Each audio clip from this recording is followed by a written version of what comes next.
about the screen recording situation, but I have to post this. So metals valuation, metals Satoshi valuation in 2035. Years 2025. Silver USD. This is how I kind of came up with this because I started basing it on silver, not as much like gold. Um, I don't really like gold as much because I don't like it because it's like not as divisible as silver. I know it performs different based on the conditions.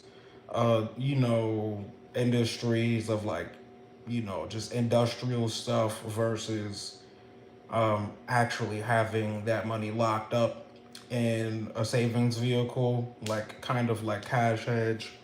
It's like kind of gold. It's used in tech, but like I want to say that like silver is significantly more industrial, probably at least from what I know now. But that's not what I'm talking about. I said silver because I'm like okay when it comes to profit taking and performance long term, and performance in because I mean it doesn't make any sense to be bearish on silver. It's not going to outperform Bitcoin, but it doesn't make any sense, especially with the going to three figures an ounce in the 2030s. So I'm like to just front run that, just straight up to just front run. The idea here is that the Satoshi valuation 58. I went over it in the other video. I can't go back over it in this video because I just went over it. We can go over it again in the future, but I kind of have a limited amount of time to convey the message. So after we came to the conclusion on that valuation, and that's like a 98.5% drop from, I'm just writing that for me, from that Satoshi valuation that I derived this from, which is from about like 11,000 sats. So to extrapolate it to titanium grade 2 per 1 ton, 5.5K, but then 1.8 US dollars a pound, not including manufacturing costs. So then grade 2, just traditionally, you know, $6 to $10 a pound with the manufacturing costs. Today at 90K BTC, that's gonna be 6,692 sats at 90K BTC per for $6 per for USD 11,160 sats at 90K BTC 2035 price. Um, where I derive it from is it dropping in Satoshi valuation. So if it drops 98.5% exact the way silver, I'm hoping it does to get to the 1,000 Satoshis. Um, then what I'm hoping is that in in these valuations, 96,692, 11, you just, you have to, I did like all these calculations, like, okay, um, percentage, and then you have to subtract it, and then, that's, if you want to pause that to read it, you can, but I'm not, because this is the write up. This is like the actual end result. I went through the raw how I came up with this number and like everything. Just like I recorded the raw process on TikTok. I'm not saying you should go over there. I wouldn't really suggest it because YouTube is actually where everything gets broke down in detail. But where I think it's funny and like a laughing matter is where this becomes yeah, like to get 89 satoshis, and then no, not 89, 97 satoshis today. But this is assuming like Lightning Network, you know. um i'm not saying I'm not saying the cost on the main chain. Well, I mean, it could still be for actually no, no, no. Actually, no, it can still be the cost on the main chain, but you have to incorporate the fees on top of it before you even get started on the main chain. But I want to say for the Lightning Network, um, yeah, I want to say for the Lightning Network specifically, yeah, this is what I'm thinking. Either that or um, actually no, that's the only way that this would work. I mean, unless you're selling it, but then you're incorporating a lot. It's about how if when we get there, we get there, and when we can even realize it and worry about tax. But this is what I'm thinking because in order to even worry about taxes, we gotta get started before we even get there.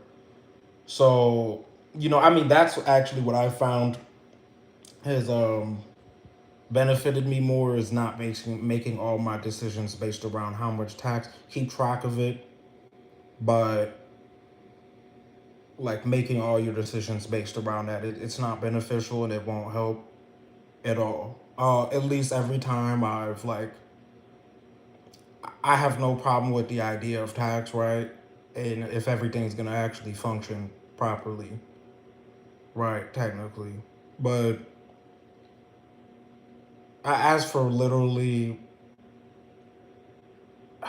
and I'm not talking about like they actually do shit with the money. I'm saying like in theory, like if we're actually gonna make this shit work, quote unquote, like yeah, niggas should pay their fair share, but like I'm talking about like 2% maximum. Like Revolutionary War was fought over 2% tax, so like communist shit is kind of like it depends on which society you live in. I'm not saying America's communist, but the progressive tax system is a problem. Um, which is it depends on how you legally get around the loopholes. Um, and I say illegally, not illegally, because whoever's watching this in the future, like if you stack evidence against yourself on shit you can't, like the fuck, I don't understand the point of like creating problems for yourself by thinking that you can overpower people who have proven that they will kill you for their dollar. I'm just being straight up. I don't really um I don't think there's any fun in challenging the government. I think if you're gonna play that game, I mean you must know about like the Patriot Act and shit, I guess. But anyways, like, because it's like how you talk about this is definitely important. Um,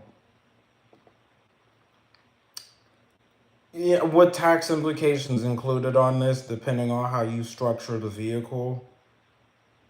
Um, yeah, depending on how you structure the vehicle, uh, to even be able to make this transaction possible is gonna matter. Because if you have all your stuff stored on the main chain and you can't afford to pay the transaction fees, if you can't even afford to pay the transaction fees, that's stuff you have to take into account before. And then the idea is that, like, if it's going to be stored anywhere, whatever platform has to not go under in such a way by the time.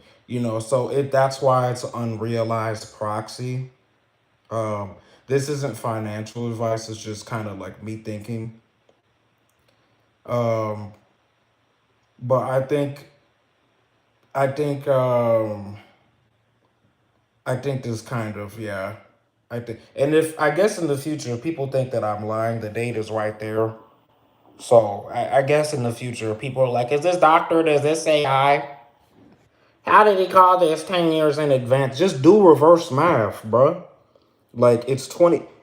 I mean, people don't really even I'm not expecting too many people to care too much on what is happening here until it's way too late because If the metals are gonna skyrocket regardless due to hyperinflation.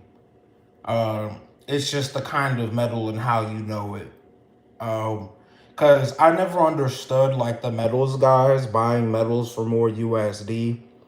I'm like the Bitcoin metals game is more interesting than the Bitcoin USD game. But the sad part about these markets is like it's probably took me like, I want to be honest, I've been doing this since 2021, and I to get to this point today, just now realizing something like this. I'm not gonna moan about it because that's not what this is about. Like, it's not to even inspire people when I say this, but to even do this as an individual. Okay, all the time wasted, all that granted. Let's make it worth it. Let's learn from the mistakes and understand that this is the type of opportunity that altcoins have wasted for me for, I want to say, for about the past 4 years. Not all in alts, but incorporating alts too much has definitely taken away from this opportunity that took me about 4 years in itself to see. So yeah, literally, in order to do this properly, um,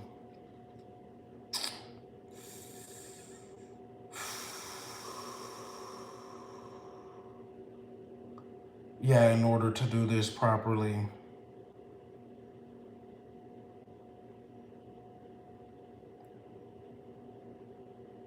that's I mean, I'm not gonna complain about the Satoshi valuation because with crypto, as long as the halving happens, I can get a second chance, and as long as I maintain a certain way, but it's never the same. It's never the same kind of chance.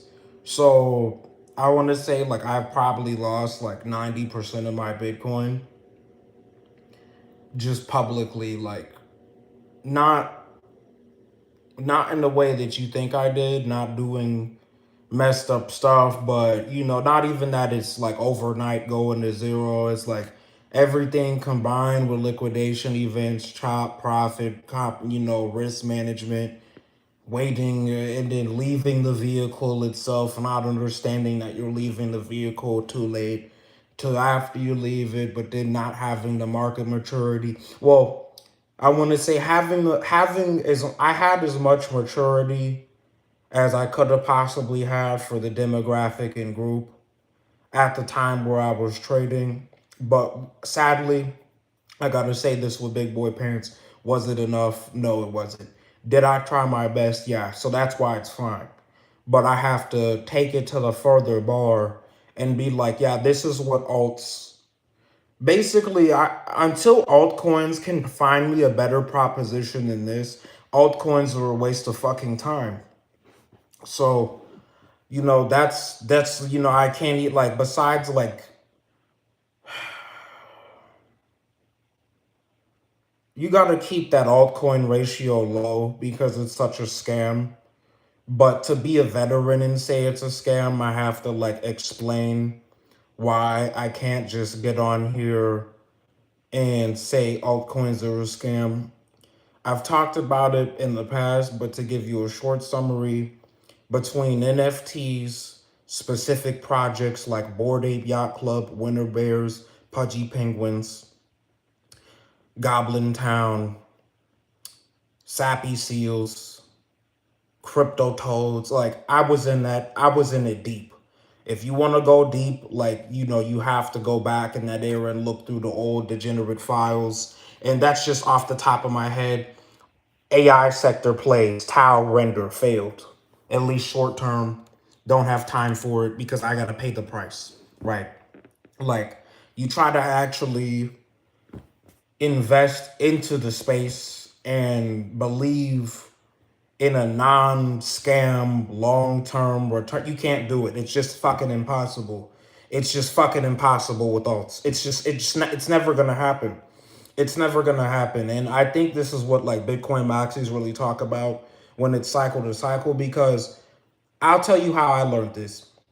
I was looking for the actual opportunity in the markets where like Solana was gonna actually play out on its thesis, and like it did only up until the layer one. Everything after the layer one, but to understand that in 2024 March timeframe where you had that actual recovery up for the first time where nobody believed in the shit. That's where you actually is like, oh, okay, let's look at the history. Replay of why Ethereum is successful. Literally, the only reason why Ethereum is successful is because people know to reinvest in the ecosystem tokens, specific main shit in the ecosystem that has to stop the infrastructure from failing. So if that's the case in Solana and it's gonna compete with Ethereum, then motherfuckers need to reinvest in the infrastructure plays or it's not happening. Straight up. So it's like, to get hit with that first scam round in 2024 on the first run up. Oh fuck no! I don't give a like. It the sectors are gonna fight it out for sure. It's just damn, you're gonna wipe out everybody that actually held Sol on the retail level. Basically, what was happening all of 2024 is the Solana smart contract gang, whatever the fuck, Cabal, Deep, DeFi, arbitrage, you fucking name it, whatever sector you had, I swear to God, if you were under $1 million, you were getting targeted. It wasn't necessarily by specifics every time, but if you were under six-figure ranges, they was clearing motherfuckers out, just straight up. Just straight up. Everybody knows it. Stop playing like we don't know it. We know that you was wiping out market makers, everybody, PvP, PvE. You can't even get around with all the different semantics. So because there's so many semantics, and you see how chaotic I'm already sounding.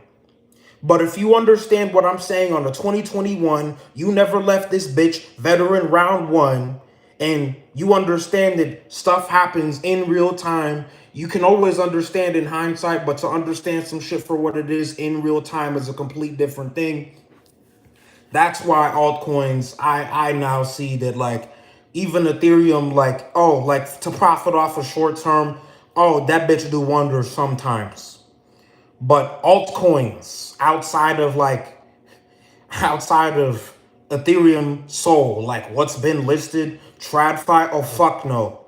Oh fuck no. And I'm sorry to the guys that are meat riding ore right now, where you're gonna get wiped out on your positions and then you're gonna find out in 2035 or whenever they manipulate the chart up to spike in the future that like that token is a proof of work Solana smart contract concept, like da da da da da da da. If you profited, you're not watching this. You're most likely, even if you heard that name and recognized it and are still listening and didn't get emotionally threatened, the reason why you may or may not be wiped out right now is because you didn't respect the liquidity. Liquidity is king. That's the only thing that fucking matters in this shit. Liquidity is king. Everything else in this bitch comes secondary. So when you understand that liquidity is king, okay, then after that, what comes secondary? But, that's why I'm like, to see in 2025 and say, okay, altcoins have wasted my time, but then you actually say, I'm not going to waste time on alts. You're going to extrapolate that data back to a different market and get the same returns altcoins can give you, but by not playing with the dog shit proposition game. Like, I'm not talking about the diamond in the rough. Like, the diamond in the rough for me is Render. I'm still gonna pay attention to it, but they got a lot of shit to get together. They got a lot of shit to get together. Um, I'm not buying that shit just so they can switch the tokenomics on me. Like, I don't give a fuck. Short term. I want to say, okay, there we go. I want to say long term accumulation. Oh, I thought my computer died. I want to say long term accumulate, but this isn't even about alts. This is me explaining why even that shit wasted my time. And this value proposition was basically what I was missing on by chasing that shit, and never again. Never again. Never again. Like, like, not, it's not fuck alts. The game isn't fuck alts because they do what they do. The game is fuck alts because once you actually start treating alts like a TradFi investment, they always fuck you over. You treat altcoins like altcoins, okay, you keep your risk low, you don't give a fuck, and then like, but to actually believe in this shit like TradFi vehicles, how they advertise, like, this is the opportunity that they waste, basically. Because when, oh, my bad.